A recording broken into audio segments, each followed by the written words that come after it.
everybody, it's Brandy and Christy from Hella Friends. Welcome back to another episode. Welcome. So today we're going to talk about how when we started this journey, we wanted to connect with men and women and friends all over and, kind of share our story about how we became friends and what we consider a hella friend is. So today we're going to talk to you guys about some of the questions we've gotten and and we're thankful for you all to have reached out to us. Absolutely. I'm stuttering like You're today. fine. You're fine. Stop drinking. I know.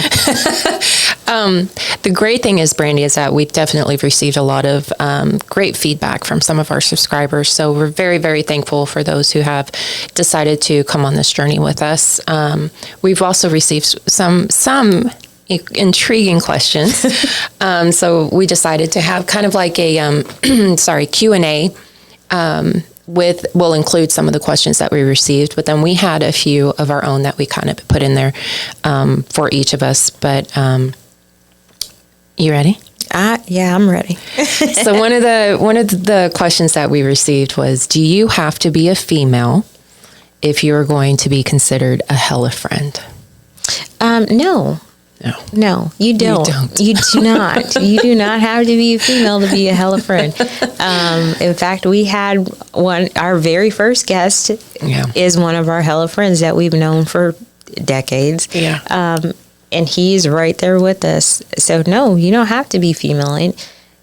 And granted, it is a little bit harder to be friends with males and have that intimate relationship with them, but you can do it. You can. Platonic relationship to where there's nothing. Yeah. And even if there is something, usually it does not go anywhere. That's another episode. Just saying. Just kidding. Yes, but the answer is no. You do not have to just be a female in order to be a hella friend. Okay, this one is different. How much does your personality change around different friends? So I like this question because it reminds me of a quote that I actually have it posted on my Instagram page. But it's not everyone gets the same version of me. One person might tell you I'm an amazing, beautiful soul. Another might say I'm a cold-hearted asshole. Believe them both accordingly. I act accordingly. I love that. I think our personalities match whatever situations that we're in, and the people that we are around. So, if we're in a work environment, we're gonna put our work hat on. If we're with our friends, especially if we've known each other for a while, we're going to be chill, relaxed. If we're with our families, we're going to be a certain way. I feel like our personalities kind of change when we are around certain people. Well, mine, not so much who I'm talking to, because I pretty much have the same demeanor all the time, except when you make me mad. When you make me mad, I turn into several different people. Uh-oh. And it is not pretty. Yeah. What was it? Earlier this week, I said they're going to make me show you every shade of black. Right. Made some reference to Samuel L. Jackson in there, but yes. Yeah. So I'm pretty consistent until you make it. It takes something to get me there. Yeah. But like, I'm the same Brandy pretty much all the time. Yeah, I mean the core of who I am. Yeah. The even at work, I'm still yes, absolutely. Like the I will love you till the very end. I will feel whatever pain you're going through. I will be patient with you. All the core things that are me, they're there. It's just it's different. It's a different version of me with depending on people. Depending on how long I've known you or how long you've known me, so I think I'm at the point to where I just don't care anymore. Like you well, I think for me it's a like a guard. Yeah, it probably is. Yeah, because I don't trust anybody or everybody. Yeah. 100% do not I'm trust not gonna everybody. trust you. You know, so it's like you're gonna get the weird. Is she friendly? Are you sure she looks like a bitch? But you know, just because my RBF, I can't. I'm can't married to change it. somebody with one. I understand. But I mean, you know, but once we've gotten to know each other, and I kind of be like, okay, yeah, you're cool. And that's funny too, because I have a lot of people in my life that are like that, and they're trying to fill people out. And so folks will always ask me, are they cool? Like, what's going on? I said, oh, they're fine. Yeah. Oh yeah. I get that. I get that. They're definitely. Like, all right, Brandy, are you sure? I'm like, oh yeah, they're fine. Yeah. So you're like, it's worth it. Yeah. Just get past that. But yeah, no, they're absolutely 100%. They're cool. They're with me. Cool. They're with me. They're cool. That's where we get to that certain point where it's kind of like your other friends are like, are you sure this is a cool person? And I get that with my husband all the time. They're just like, he doesn't talk? And I'm like, oh, he's cool. He's with me. And then you sit around and you get to know him a little bit, and then he says something funny and you're like, oh, okay, I get it. Yeah. I get it. Like 100%, I get it now. This is another question that we received was, have you ever experienced a friendship breakup? And then what did that teach you? Oh, God. Yes, I have. I've had a couple of them, to be honest. Sorry. I had one about 4 or 5 years ago. It taught me that there are some people who really just like to take from you and your experiences in life. And they're not always people who are genuinely your friends. You think that they are, but they're not. And it's not until you kind of step back and kind of look at the relation. It's like with any relationship. If you're in a relationship and you're unhappy, you start to like think about it and sit on it, and it festers, and you're like, why am I even doing this? Why am I investing any of my time with you? Mm-hmm. So I experienced a couple of those, and it hurts. I'm not going to say it doesn't. It hurts like any breakup, because you trust that person and you spend time with them and you let them around your friends and your family and you want them to be in your life, and then you split from them and it's like, okay, I can't call that person. Mm-hmm. So it sucks. I don't think I would have another one ever again though, because I've scaled back what my circle looks like, and I don't take on people into my life. Like it has to be an act of Congress for you to get into the Wilson household now. Yeah, that's like my life. Yeah. I mean, I've been doing that since I was in high school. So yeah, you don't have to know somebody that can validate for you that you are cool. Yeah. And even then, I'm still on the fence. Like, not so sure. Yeah. So yeah, I've had friendship breakups. It sucks. Does it? Mm-hmm. I don't think I've had a friendship breakup. Not with anyone that I've known for a very long time. I mean, maybe like we've gone so long without speaking, but I feel like if you do have one, mm-hmm. it's a good way to learn boundaries with that person and kind of know what's good for you and what's not. Mm-hmm. You put so much trust in somebody. Yeah. And sometimes you don't even realize that you're being used until you get to a point where it's like, I'm so tired when I talk to this person. Like, I don't have the energy. And when they call, you start second guessing, am I ready to really have a conversation? Because you just kind of feel tired even before answering their phone call. So I've seen, and for me, the reason why I said I don't think that I've ever had a really friendship breakup, I'm very good at disassociating myself with people. I don't know if anybody else out there is like this. Maybe it's just me, but I go through an internal mental process when somebody is no longer beneficial to me. And this is in every aspect of my life, Brandy. This isn't just with friendships. This is relationships, especially in my adulthood. I literally will disconnect in my mind with the person that I'm having the issue with. I'm still going to talk to you, and I'm still going to, I do that too, though. I'm still going to like chat. We're still going to conversate, but I'm disconnecting. Mentally checked it out. Yeah. Yeah. I'm disconnecting every aspect of whatever you Want from me. Yeah. Or implemented inside in my life until once that's complete. And once I feel like, okay, I'm good. We're done. I will vanish. I will tell you off. See, I don't even do that. No, I don't even waste my energy with that. For me, I'm like block, delete, done. No, because you're going to hear what I have to say. Done. I've already said it in my head. No, I'm going to make you hear it. So mine is, I will get to a point to where I have had enough.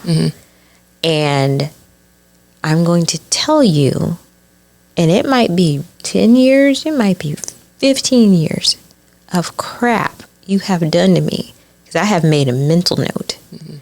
So I'm going to let you know about yourself.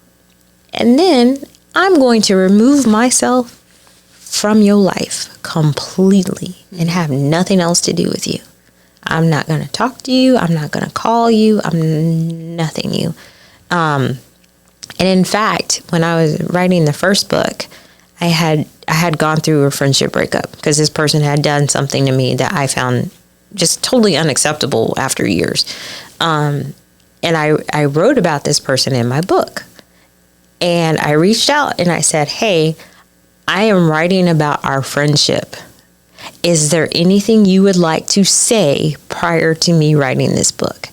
And I gave them ample opportunity to say to you. Okay. To say something to me before I wrote it down as to what my aspect of it was. And with the silence that I got, they were like, well, no, I don't know what you expect from me. Cool. Great. Thanks. That's all validation. That's all I needed. I don't need anything else from you. Thanks. Bye. That was enough for me to write my truth. Don't care what yours is. Gave you opportunity to say something. Gotcha. Totally did. So I'm that person, and it's, it may be a little bit petty, but I don't want anyone to have her say, well, she never said this to me, or I didn't know that's how she felt. Yeah, you did.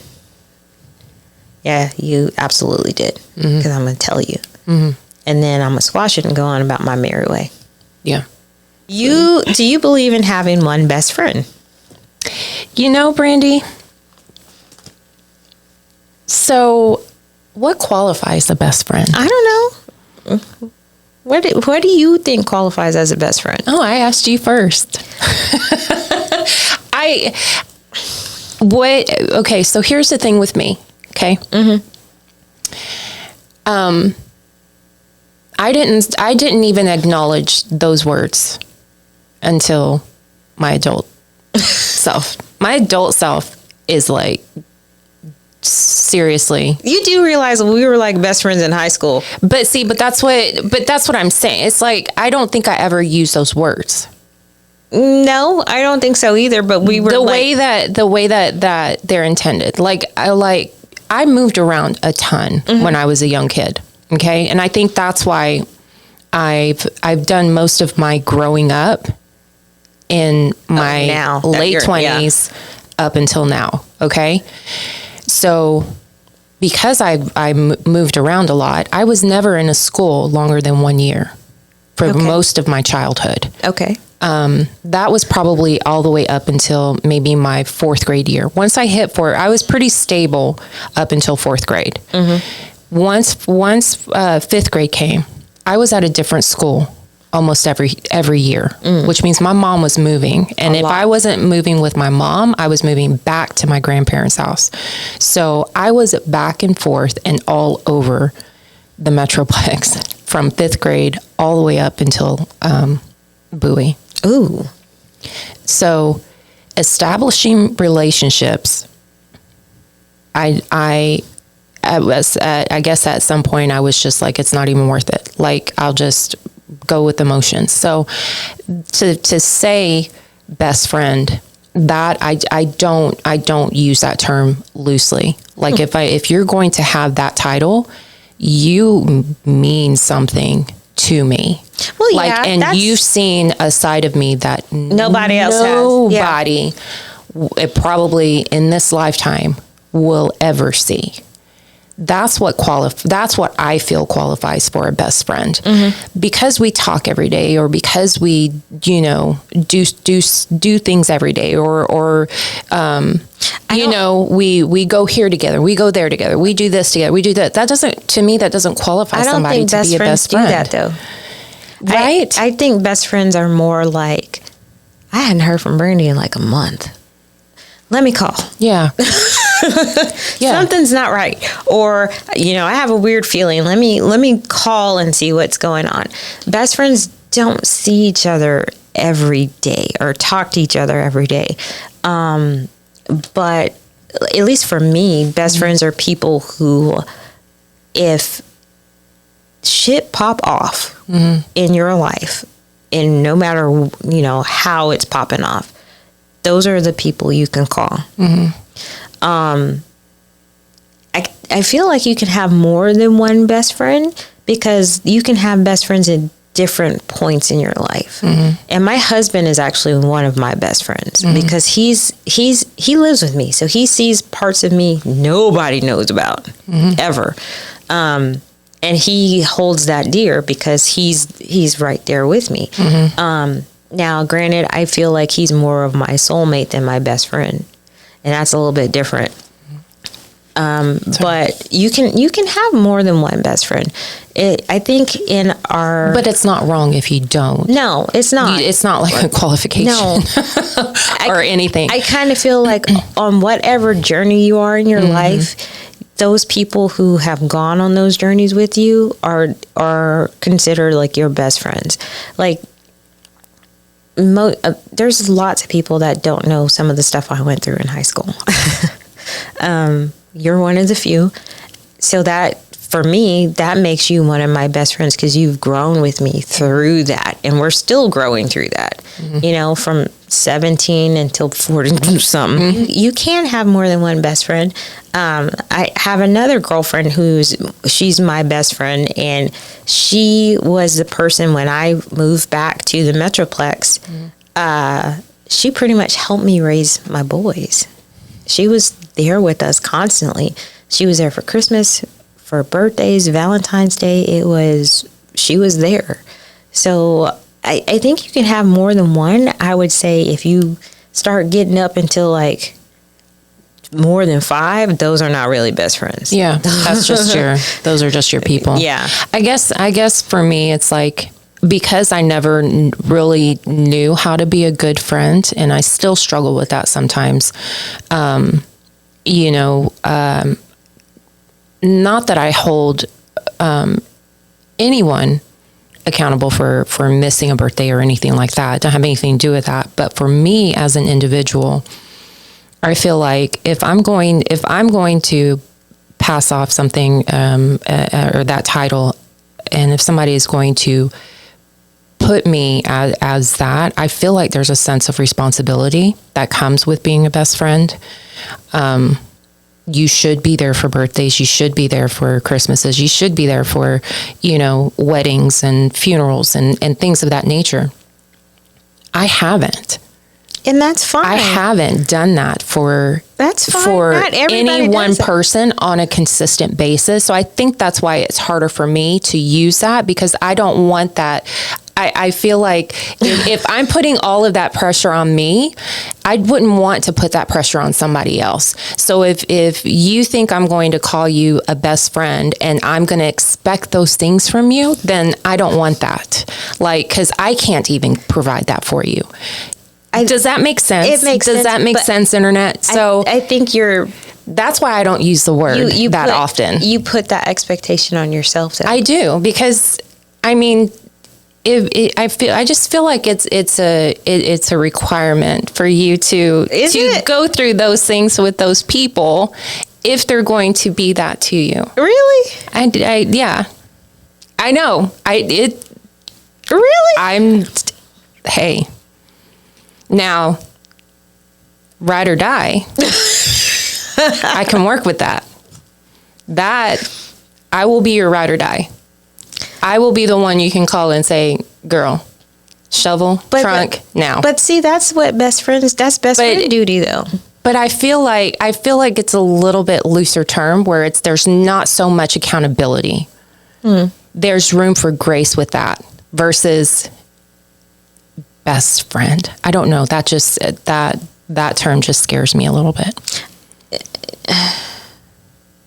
Yeah, I see it differently. That's fine. Yeah, I do. I see it differently. Maybe that's why we work. Because I don't expect.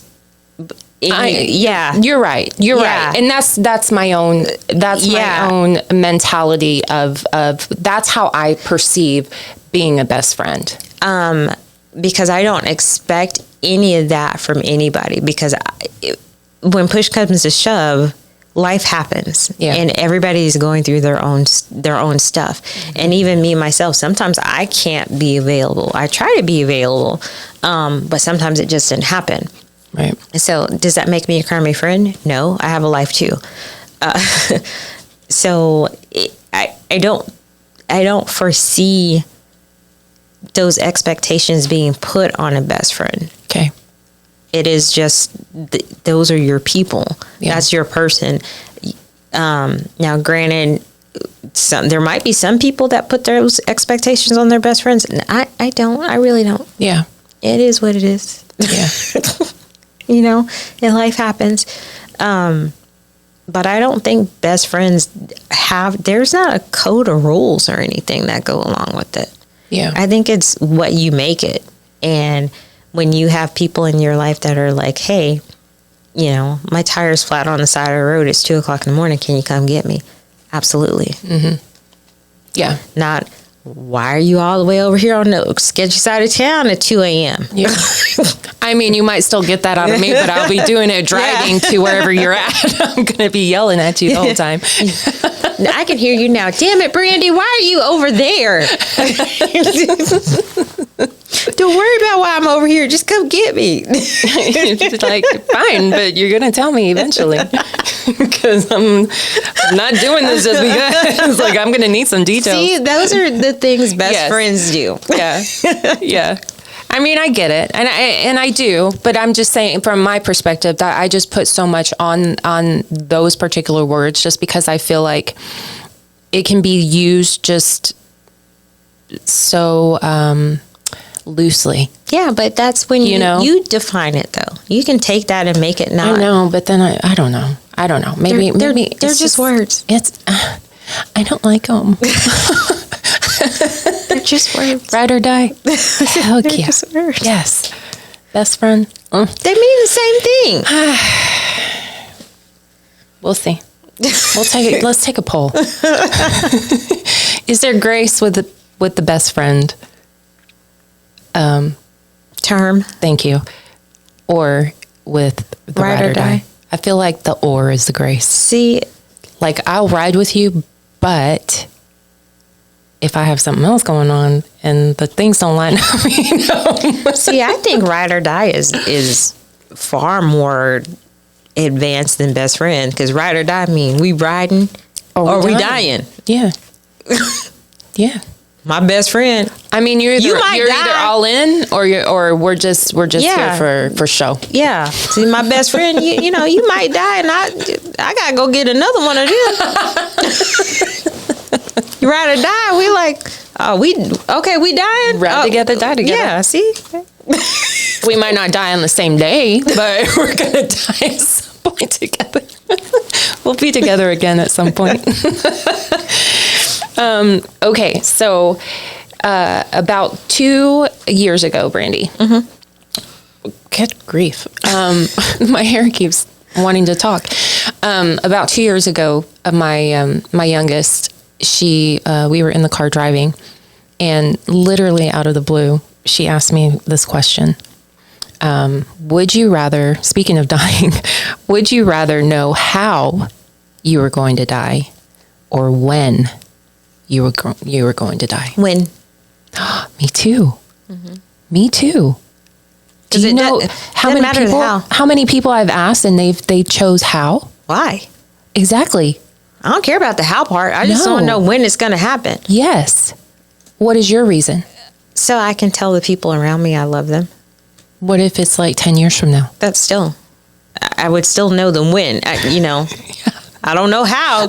You wouldn't wait until like the day before to tell them you love them? Yeah. I want to make sure everyone in my life knows how I feel about them, which to be honest, in my life right now, I'm pretty sure everybody knows how I feel about them because I've made that my pledge to myself. Right. And you wrote a book. I did write a book. For the Love of Friendship, available on Amazon. You're welcome. But I would like to, if there's final things to say or like final moments to capture, I would like to know the when. Yes. Not so much the how. I don't think that matters. I would like to know the when. Absolutely. That's exactly what I said. 100%. Let me know when, so we can live your life to the fullest up until the very, if you tell me I'm going to die in 30 minutes, well, shit, I got some stuff to do. Right. If you say, oh, you're going to die by, you get choked on a Chico stick. Oh. Okay. I still don't know when. That's just going to make me avoid Chico sticks. A Chico stick, exactly. So I would want to know when. Yeah, I would too. 100%. Because we never know when exactly we're going to go. We might know how. Like we might get sick or something, or we might be a reckless driver. Myself. No comment. And just go out there and think the freeway is just Indy 500 all the time. But is it not? No. Oh, I've been told this several times by my husband. You are not supposed to race people on the freeway. Oops. Not supposed to cut them off either, Brandy. Don't cut people off. We live in Texas. Don't forget. I know, and I know but still. I got mine too. Okay, so what is your favorite childhood memory? I have two. They both involve my grandfather. Uh-huh. So when I lived with them pretty much through preschool all the way up to fourth grade, when I had consistency in my life, when things were normal. Every single Friday, he would pick me up from school in his ugly ass orange Datsun truck. Man, that's a classic. It was with the camper on the back. Oh, never mind. With the camper on the back. He loved that truck. It was like the kind that I would duck down if I see people I knew. I would literally duck down and then I'd be like, are we gone? Is it clear? But every Friday it would be fine. He would take me to Wendy's. Aww. And we would get a chocolate frosty and some French fries. Aww. After school. And then we'd go back home. I looked forward to that every single Friday. The other one is my grandfather taught me how to put gas in a car. Go to Diamond Shamrock before it was Valero. And he would show me how to do the gas. And then he'd let me go inside and pick out one candy that I could have. And I would always choose taffy. Laffy Taffy. The banana? No, the strawberry. Okay. I hated the banana. Ugh. Eric likes the banana. It's nasty. I like the banana too. Ugh, no, strawberry. And then I would throw it in the freezer and it get rock hard. And then you'd eat it like a popsicle. Yeah. But those were two of my most favorite childhood memories. What was yours? I don't know. So I have a couple of them, but I think my favorite was before we moved to Texas. My mom decided to take us on vacation one summer and bring us to Texas, but she brought us to Texas on the train, on the Amtrak. Nice. Yeah. And there's 3 of us. And so it was the 3 of us and my mom riding this Amtrak across country. And when you're a kid, when you're like 6 or 7 years old, that's an adventure. Yeah, it really for is, sure. because you get to see like mountains Be an and adventure prairie. even at our age now. Yeah, so it was really neat. But my favorite thing to do on the train was, back a long time ago, Back in my day. they had a dining cart on the train that had linen tablecloths and linen napkins and real glasses and real silverware, and you had to dress to go into the dining cart and eat. And one morning, my mom surprised me and said, "We're going to eat in the dining cart today." I was so happy, and we ate there for breakfast. And my favorite breakfast is pancakes with blueberries in it. And I got to get that in this fancy dining cart. Those are the best. Yes, and I got to pretend like I was a little rich girl for 45 minutes. What were you wearing? I had a favorite dress in it. My mom bought it from this children's boutique in California, and I had begged for this dress for several months because it was kind of expensive. And I still remember the name of the dress. It was called a Cinderella dress, and it was pink, and it had these little white flowers in it, and it had lace on it. I wore that dress everywhere. Oh. And so, of course, we were eating in the dining car, and I was like, I'm putting my dress on. Please tell me you had the white ruffle socks Of course, with the Mary did. Janes. I did. Oh, I wore love those it. all the time. I used to did. dress my oldest in all that stuff. I wore those all the time. Love it. So that is one of my cherished Yeah. childhood memories, because I got to do that with my brother, my little sister, and my mom. Right. And we had a lot of memories on that trip. Now, when we got to Texas, hated it. Hated it. Wanted to hurry up and get back to California. But the ride here was memorable. Sure. And I love that. That was one of the times that I was really happy to be with my 2 younger siblings. Right. Yeah. Because normally I was like, I want to be an only child. No, you don't. I did. I was one for 12 years. I wanted to be an only child so bad. So yeah, that's one of my favorite childhood memories. Yeah. I think that if I had to choose another one, it would be when my dad had bought my bicycle. When I got like my big girl bicycle. Of course, it was pink and white, and it had like the little banana seat on it, and it had a little pink basket. And my dad took us to the Missions Park in California, and Missions Park has these giant mazes through it. And my dad took us out there to teach us how to ride these bicycles. And he didn't do a whole lot of stuff with us, like as a family, because he was always working, and he also was in school. So that particular day when he took us to the Missions Park, and like our whole family was together, and we were outside and doing stuff together. Yeah. So that's one of my other favorite childhood memories. Yeah. If there's one person that you could say I love you to, who would that be? Oh,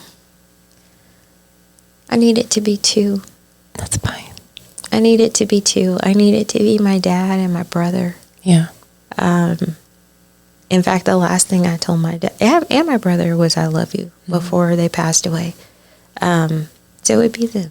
Yeah. Yeah, I still miss them every day. Right. Feels like yesterday. Yeah. It does.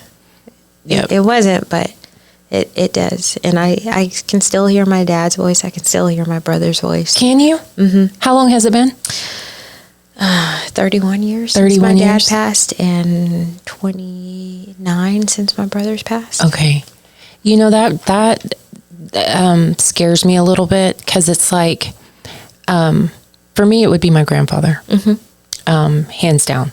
Like, I would love to say it to him, which I do. But to hear his voice, Yeah. I remember it, but I'm so afraid that I'm going to forget what it sounds like. I hear both of them in my head really, really well, easy. I don't forget it. I can still remember how the stuff my dad put in his hair. I can still remember how that smells. I can still remember like the texture of their hair. My brother had really soft skin, and I can still remember what he felt like. Now, granted, the older I get, I might lose that a little bit, but it's been 2 decades and it's still there. Yeah. Yeah. The smells, I don't recall. And we've already sold the house and everything that I grew up in, and they pretty much grew up in, my grandparents. But yeah, I mean, I have shirts and stuff. One that I wash and wear to this day. And then there's another that I haven't washed, and it'll be 10 years in October. I had a shirt of Dad's, but I don't smell him anymore in it, which makes me sad. It fades. Yeah, it does. It fades. It took me a long time to get rid of that shirt that was Daddy's. And it was one of his favorite shirts he wore to work. And it smelled like his cologne, and it smelled like the stuff in his hair. And it took a long time for me to get rid of that. And it was hard for me to let it go.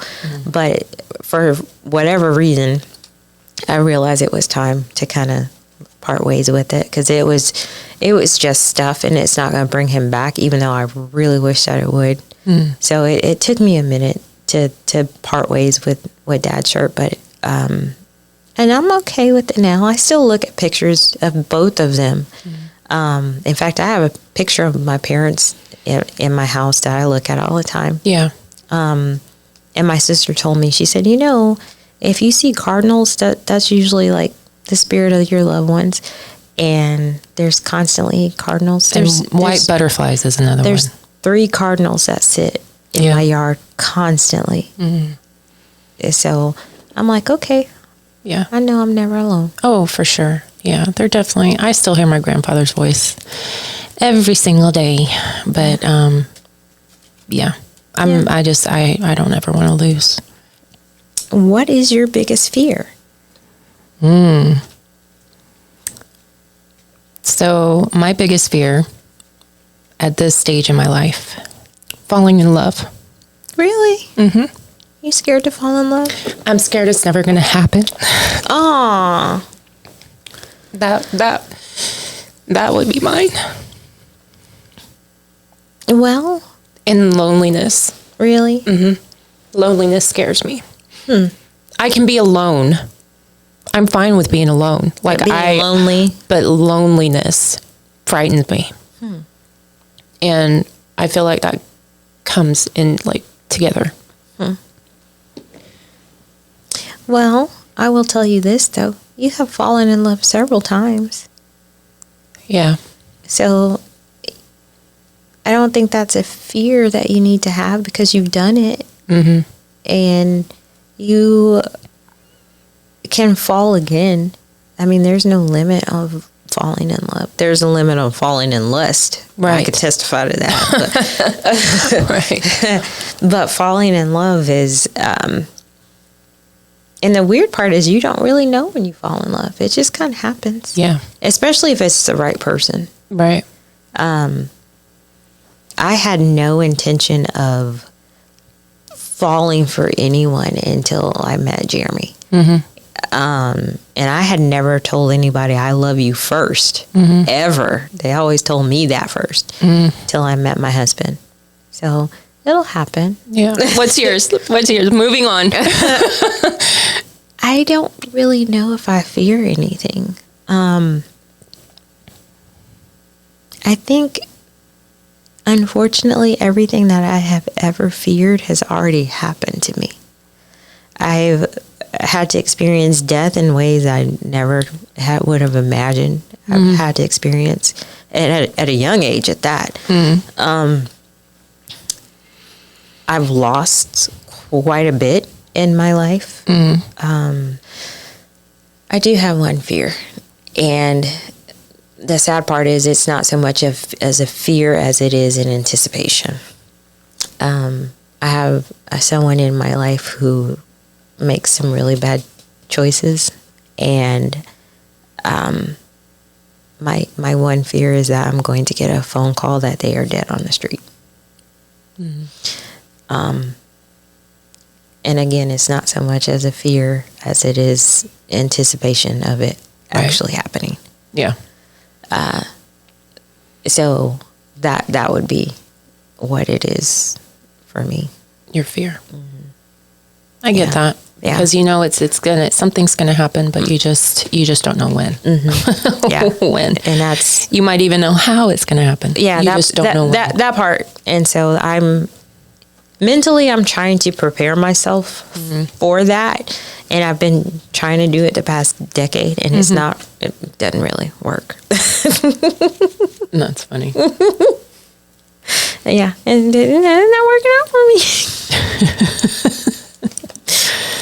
When do you ever feel alone?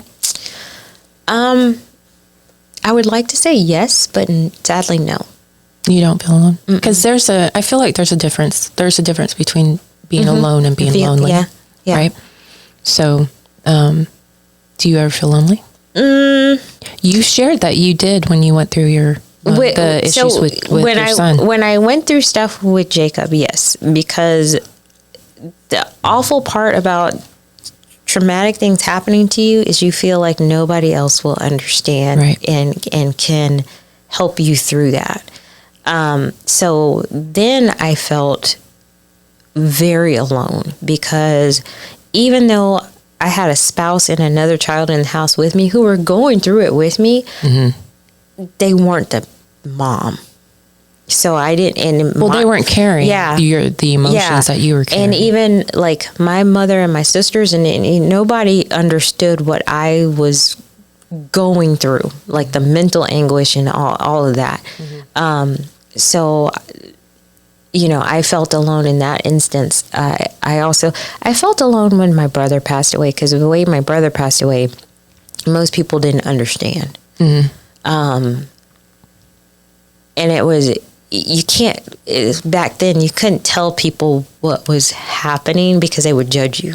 Sure. And so I maybe had 3 people that knew what was going on with me and my family then. And I felt very alone then, because I didn't have anybody to turn to, and nobody would understand.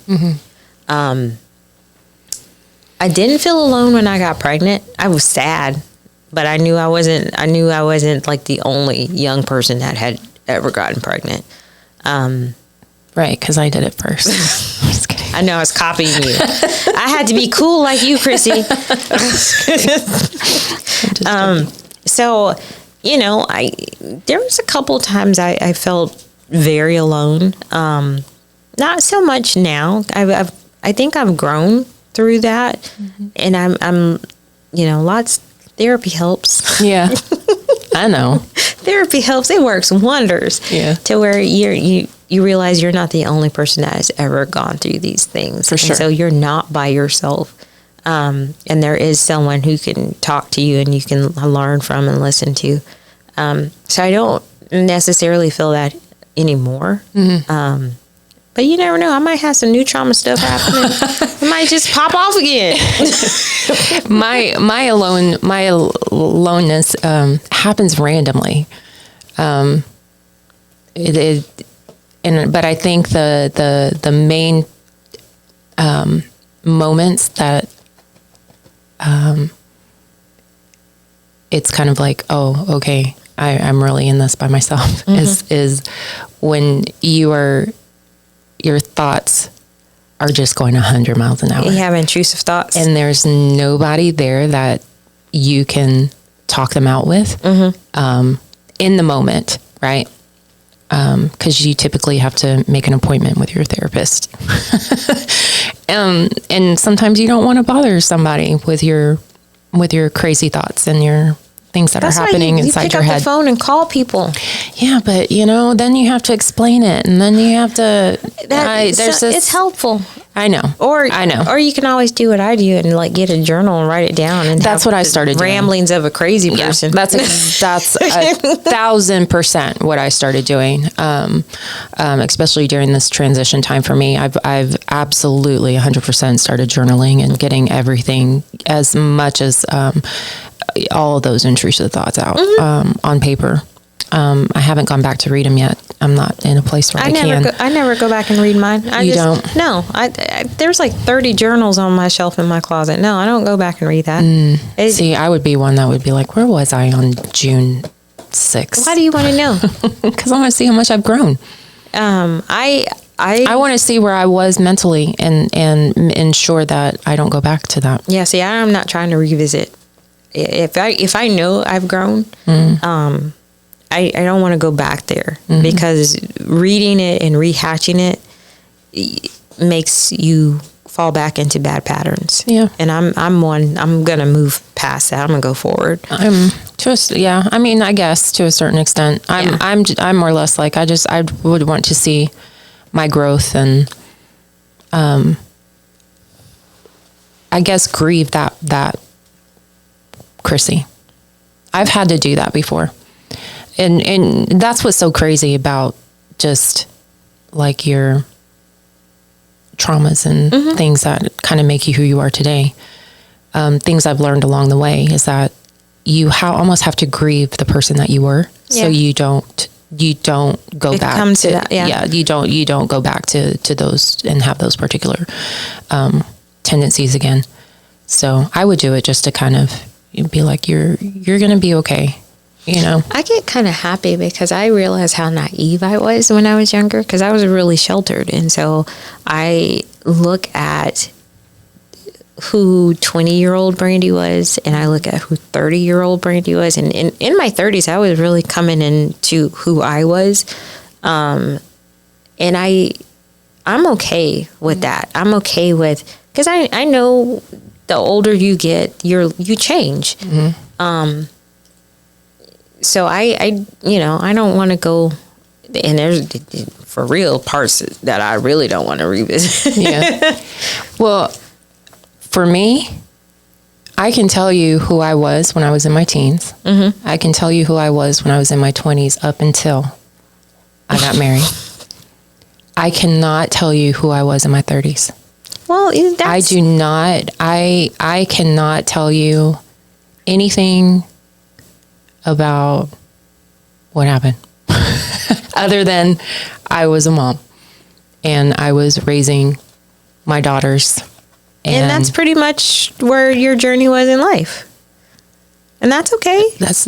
You can move past it, but it's like, but that's not who. I mean, yes, I'm a mom, but it's like me. I was not. I forgot who I was during Sometimes that period happens of time. when you become a parent, though. Of course it does. Sometimes. But it's frightening. Yeah. It's very frightening Yeah. because then it's like, now I have to reintroduce who I am. I have to figure out who I am at 40 something years old. And that's okay. You know why? Because at least you're at a point to where you can figure it out. There's some women in the world who are stuck there. Yeah. That's true. So take that and just be like, okay, at least I moved past this part. Yeah. It's one thing most people do not know about you. You got more than one thing I already know. I'm just asking for one. One thing that I'm willing to share with the world that is about me, you don't know. So I will share with everyone that I am a K-pop stan. I hate you so much right now. I am an A-teenie. I went down this rabbit hole back in 2021 during one of my lonely nights, during one of my lonely spells. No, my daughter, my youngest, although my oldest was into K-pop when she was in high school, but my youngest in 2021, and I'll remember it forever, introduced me to a group called ATEEZ. And I don't know. Yeah, I know, because I remember being in your kitchen and you're like, oh my God, Brandy, have you listened to K-pop? I'm like, K-pop, what? Yes. And I went down a rabbit hole and I have yet to come back up from it. But yeah, so I am an A-teenie. I stan a group called ATEEZ. Yes, I have an alt bias. Yes, I have 7 bias records. Yes, it's a very expensive hobby. But it's worth it because I look at it as I'm a supporter and I am helping them. She a with their fan, she a career. fan, she a fan, she a fan. I am, yeah. So that you may not know about me. But yeah, all my 18s, my adult 18s, I'm there with you. Okay. They're a good group. I love them. I've never Freaking amazing. I've never listened to K-pop. I don't know. You're missing out. You're missing out. I don't know. It's a whole world, girl. Yes, I'm sure. It's a whole nother world. But there's other groups. I don't stan. That's the word that they use. It's called standing. I don't stan any other group other than ATs. I know I'm a boring K-pop fan, but usually there's multiple that you saying stan. words I don't even know. I know, but we'll find our people. I'll find my people who will know exactly what I'm saying. I'm like, you saying words I don't need. What? What's yours? I really don't know because I'm pretty. Stop. You are seriously, not an open book. I am with certain things. I am. Usually, if you ask me about something, I'll tell you. I'm forthcoming. So I don't. There's not a whole lot about me that is secretive. Like not really. The only thing that I can kind of think of as secretive is how much of a nerd I really am. That's about it. And I don't really hide that fact. Boring. I mean, I'm not. Jeez, I give you all my my one thing that, it's either going to make me or break me. I can tell people I'm a Wonder Woman. And you go there and fanatic. say, I'm smart. Jesus. I don't mean like as smart, like that type of nerd. Because, I'm huge into comic books. I'm a big comic book nerd. And I guess people know that about me. Yeah, because you said book. Book equals smart. Next. I kind of have a Wonder Woman fetish. Okay. Not kind of, like it's. You do. It's bad. It's there. It's bad. It's a bad fetish. It's like my ATs fetish. Yeah, it's there. It's unhealthy at this point. And I'm gonna blame y'all because you just. I know we are enablers. Well, enable my K-pop, please, okay? Because this is freaking expensive. I have to buy everything myself. Nobody wants to buy it for me. I keep telling Olivia, do you know what I want for Christmas? And they're like, we're not buying you that, Mom. You're just have to do it. You're on Send me a list. Send me a list. I'll get it for you. No. Like mine is so unhealthy. People stop being able to purchase things for me. Right, because you already have it. I just bought you your birthday present. I know. And I was like, you probably already have it, but hey, now you have two. And what'd you say? I do have this, but it's not in the same color. Right. It's in blue. It's in blue. So I have a very unhealthy fetish with Wonder Woman because most people don't know Wonder Woman is actually real. That's a real person. It is. Yeah. And so I admire her. Yes. Yes. I do greatly. And I feel like if Wonder Woman can do it, so can I. Mm-hmm. I mean, I can't fly an airplane, but I know somebody that can teach me. I was so obsessed with Wonder Woman as a little girl. I still put my arms out and spin. I'm not gonna lie. I bet that's one thing you didn't know about me. There we go. I still do that. There we go. I knew we would get to it. I knew we would get to it. I still put my arms out and spin around and twirl for you. That's amazing. Especially if I'm having a bad day. I'm like, you know what? We're just going to spin. We're just going to spin for a minute. Let me get out of this little mindset. I'm going to be all right now. That's right. We going to be all right. That's amazing. Yeah, so I'm silly. I don't care. Good. I guess that's our episode for this week, Yes, everybody. Yep. If you have any more questions for us, please let us know on our website. You can always check us out on all of our social media. Once again, you can follow us Instagram, Threads, TikTok, and Spotify. Yep, all of them. You can check us out on YouTube as always. You can leave us comment messages. You can check out our website if you want to see what events we have going on, and eventually we'll have some merch posted. We do have some merch. We just don't have it posted just yet. We're still working on it. Okay, everybody. And remember, Life be lifin'. sometimes.